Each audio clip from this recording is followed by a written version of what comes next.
I can't imagine what it was like as a young black girl growing up in Long Island in the 50s.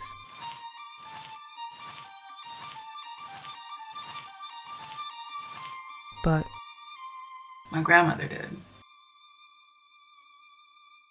My grandmother lived on Long Island her whole life. She worked as an advocate for lower income families, taught me how to believe in myself and my creativity. I looked up to her my entire life. Who knew a few clicks would surface her entire school life from the early 1950s all the way up to her senior year in 58. Since January marks the 26th anniversary of her passing, I'm making a portrait to celebrate this era. Doris Elaine Wilson, my grandmama, was born August of 1938 to Mr. and Mrs. Daniel Wilson of Greenport. It's been crazy seeing her like this, honestly, because I didn't really know we had so much in common. She was on the student council, I was on the student council. She played sports, I played sports. She was in the art club, I obviously love art. So it only makes sense to incorporate some of these details in this piece. I love the idea of memorial art. I think a standard portrait will do, but to elevate it, I'll dip into some surrealism. I see clouds on the bottom and stars at the top. And those senior section details, like the favorite quote and her interest, can really help to lighten this and reflect her spirit. I'll use an iPad Pro and Procreate to draw this piece, AI to help with some of the research, and a few free stocks for reference. I love her style. Some of my favorite looks are this sweater number, her choice of jewelry, that preppy look from way back then. And Nana, she always had great hair. Initially, I drew the face, clothes, and hair, combining a few of these looks. A nice oval shape was the perfect frame. Added onto the frame are those extra details like some paintbrushes, one of the sailboats from her actual yearbook, an open page for her favorite quote from Shakespeare, and a vintage nameplate with her real-life signature. Because of the sky transition, my mind immediately goes sunset, light blue to a spacey purple, and I love a good backlit portrait.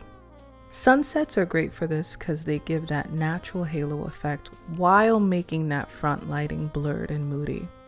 The hard part is figuring out which colors, since my only references are in black and white. To land the right skin tone, I'll ask AI to convert this black and white photo to color. Nice. Now, what happens if we add backlighting or a sunset? Despite not being perfect, these give me so much more to understand on how to properly light her. Using my thumbnails as guidelines, I started with a soft brown brush, typically laying down the shadows first.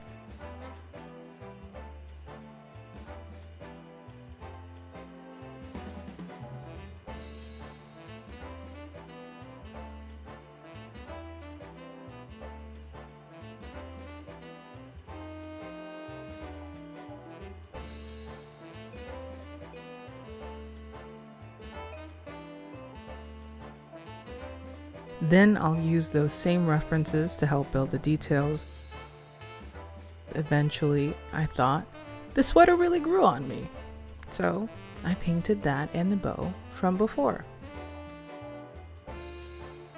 Over time, those other details transformed too, with a little texture and dramatic lighting to make them realistic.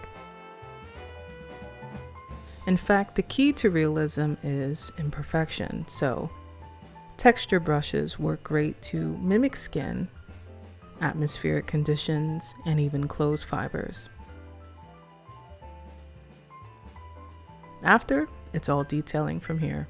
Sharp highlights and cleaner lines for her and the other symbols. The quote, "As merry as the day is long," comes from a Shakespearean comedy, Much Ado About Nothing, where in Act 2, while her friends try to trick her into marriage, Beatrice reacts to married life, linking her carefree disposition to being single. Well, okay.